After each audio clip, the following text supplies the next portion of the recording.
और भाजपा के नेता लगातार बाबा साहब अम्बेडकर के संविधान को ख़त्म करने का प्रयास कर रहे हैं, तो मुंह नहीं खुल रहा है। खुलना ना चाहिए। आप तो संविधान को ख़त्म करने वालों के साथ हैं। आप क्या हमको नसीहत दीजिएगा या देश की जनता को बताइए। ये कैसा शब्द बोले हैं कि देश के चौथे स्तंभ भी उन शब्दों को पेपर में लिखना उचित नहीं समझे। कितना घृणित। नमस्कार, मेरा नाम प्रेम है और आप लाइव स्ट्रीम देख रहे हैं। देखिए, तेजस्वी यादव का गुस्सा अब चिराग पासवान पर फूट पड़ा है।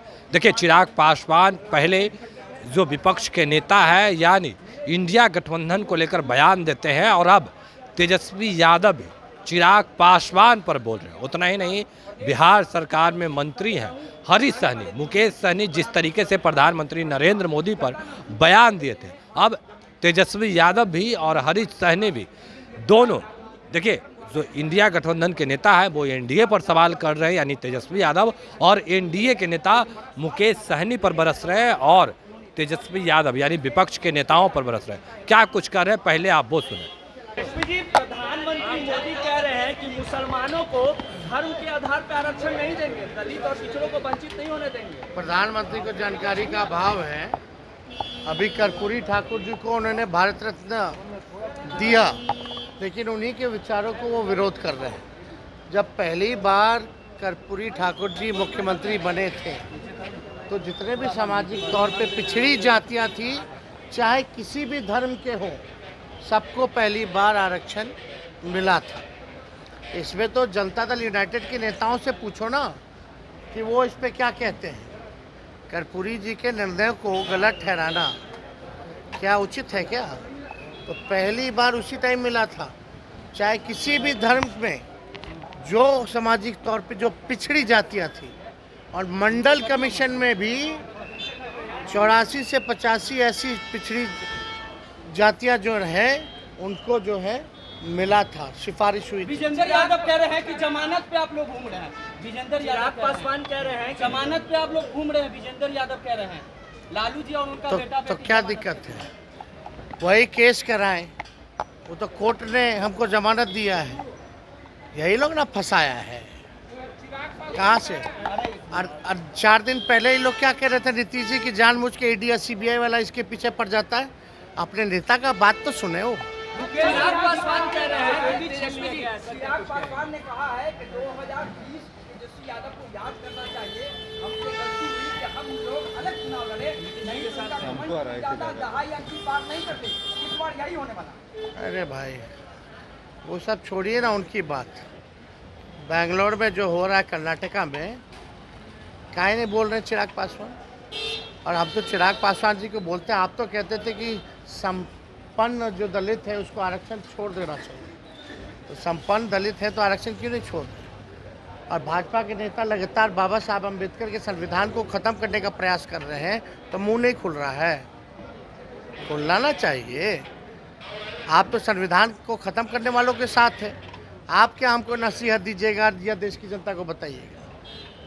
तो इतना खतरनाक डिज़ाइन हो रखा है पूरे देश में।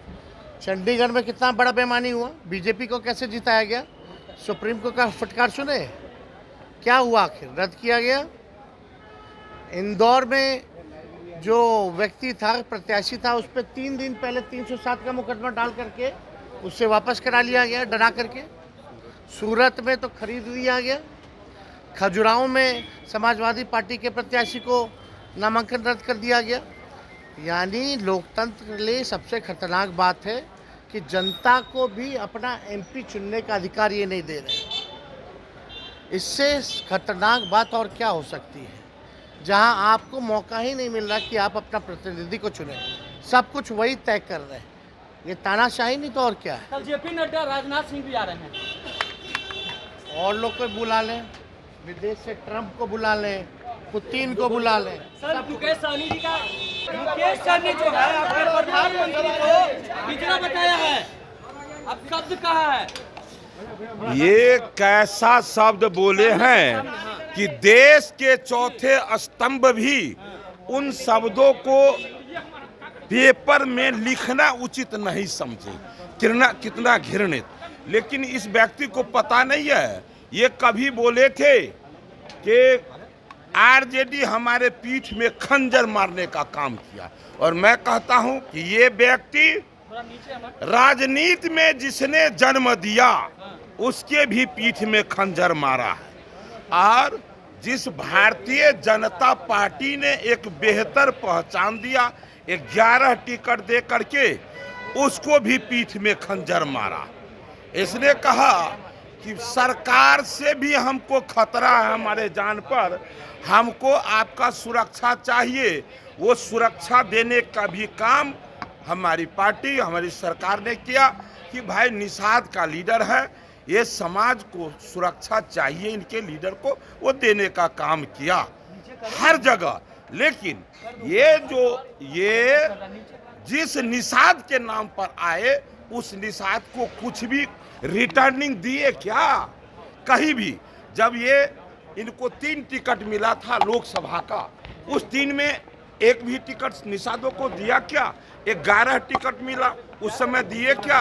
फिर कुढ़नी चुनाव हो, बोछा चुनाव हो, उपचुनाव में ये अवसर देते निषादों को, वो दिए क्या? अभी 3 टिकट मिला, 3 में एक भी दिए क्या?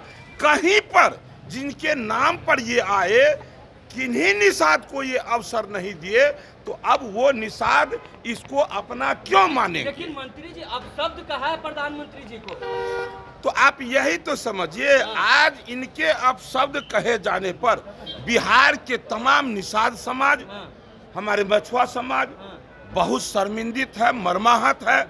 ऐसे प्रधानमंत्री जिसे दुनिया लोहा मानते हैं, शेर दिल इंसान समझते हैं।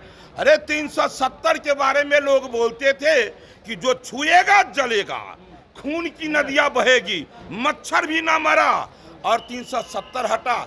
आज उस 370 हटने के कारण वहां के पिछड़ा, अति पिछड़ा दलित समाज को आज सारा आरक्षण का लाभ उसे मिल रहा है। और इस व्यक्ति को पता नहीं है, जिस आका के कहने पर ये कुछ बोलते हैं, ये पूरे अपने समाज को, अपने पूरे समाज को ये नीचे का मार्ग दिखा रहा है, इनको रसातल में भेजने का ये काम कर रहा है।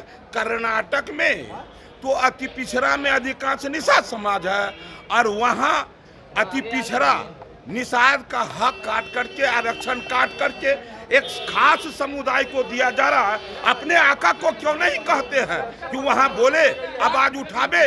ये नहीं कह रहे हैं, और यहाँ बोल रहे हैं उस पर जिस पर आज भारत में रह रहे हैं, केवल हिंदुस्तानी को नहीं, दुनिया के कोने कोने में रह रहे तमाम हिंदुस्तानी को आज गौरव है जिस प्रधानमंत्री पर। सुरक्षा भी हटा ली गई है मुकेश सहनी की, क्या किया जाना चाहिए आपके नजर में?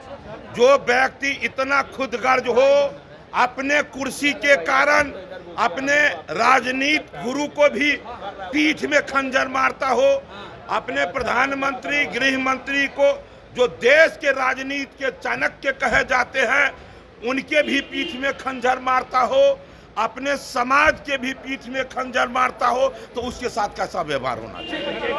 तो अभी आप तेजस्वी यादव और हरीश सहनी को सुन रहे थे, तमाम मुद्दे को लेकर किस तरीके से अपनी बातों को रखे, और साफ शब्दों में कह सकते हैं कि चिराग पासवान है वो तेजस्वी यादव पर कहीं ना कहीं इशारों में बरसे। तो आज तेजस्वी यादव भी चिराग पासवान को खूब सुना रहे, चिराग पासवान पे तेजस्वी यादव भी खूब बरस रहे। क्या कुछ कर रहे थे आपने सुना। फिलहाल के लिए इतना ही, बने रहे लाइव स्टूडियो के साथ। लाइव स्टूडियो को सब्सक्राइब नहीं किया, सब्सक्राइब कीजिए। हमारे फेसबुक पेज को लाइक करना बिल्कुल न भूलें। धन्यवाद।